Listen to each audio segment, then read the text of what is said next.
Сайн байцгаана уу хүүхдүүдээ? Бүгдээрээ орондоо ороод намайг хүлээж байсан гэдэгт итгэлтэй байна. Өнөөдөр ямар сонирхолтой үлгэр ярьж өгөх бол?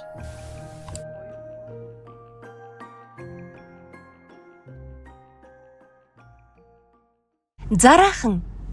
Нэгэн өдөр бяцхан зараа ээжээсээ "Би сайн зараа юу? Эсвэл муу зараа юу?"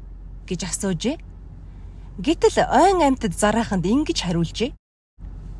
"Мэлхий, чи тун сайн зараа. Намайг ваг гэж дуулахад алгаа дашин баяр өргөсөн шүү дээ." Гэхэд "Хөөе багшаа, тэгвэл зараа чинь сайн зараа юм байна штэ." Харин л дээ. Гэтэл үнэг ингэж хариулжээ. "Чи бол муу зараа. Бүх өргөс чинь намайг хатгсан штэ." "Өө багшаа, тэгвэл зараахан чинь муу зараа юм биш үү?" Харин л дээ. Харин шоргоолж ингэж хариулжээ.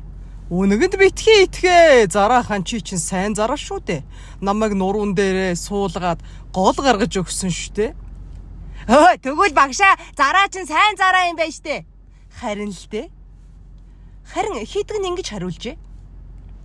"Зараахан, чи бол муу. Намайг цэцэгнээ сэгсэрч газарт унгаасан шүү дээ." "Өө багшаа, тэгэхээр чин зараахан муу зараа юм биш үү?" Харин л дээ. Галууны дэгдэхээ ингэж хариулжээ. Үгүй, тэр худлаа, зараахан бол сайн. Өтгөн ногоон дотор төөрч гисэн явхад минь ус руу оруулж өгсөн юм чинь гэжээ. "Өө тэгвэл багшаа, зараахан чинь сайн зараа юм байна штэ. Хөөрхөн хүүхдүүдэд туслаад тийм ээ агшаа." Харин л дээ. Харин хэрэм хариуд нь ингэж хариулжээ. "Зараахан чи бол муу. Тэр миний хатаасан муугийг аваад явчихсан." "Оо багшаа, тэгэхээр чин зараахан чи хулгай хийдэг юм биш үү?"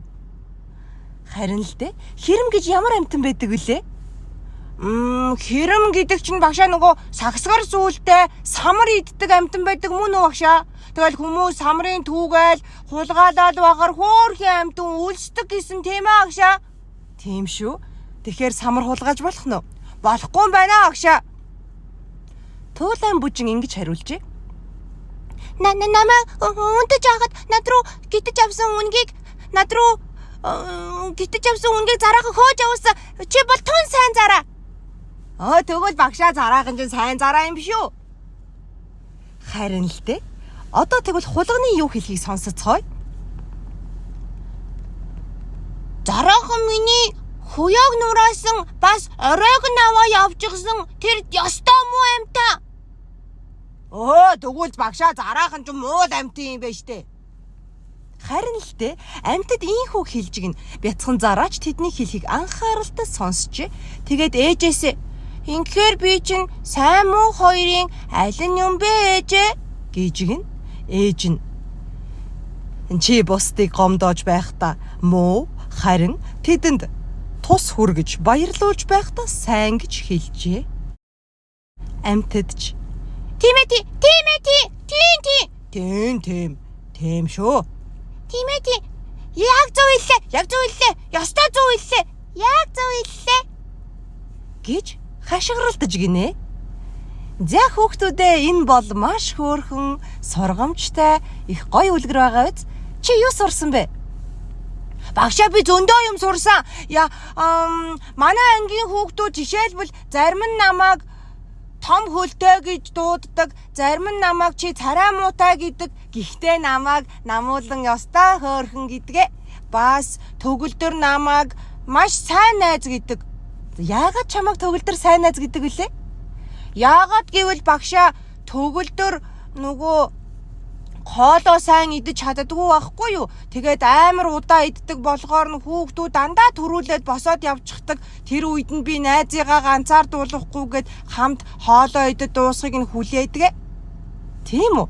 Тэгвэл чи ёстой сайн хүүхэд вэ шүү. Гэхдээ багшаа, намайг манай ангийн охтууд жоохон муу хүүхэд гэдэг юм а.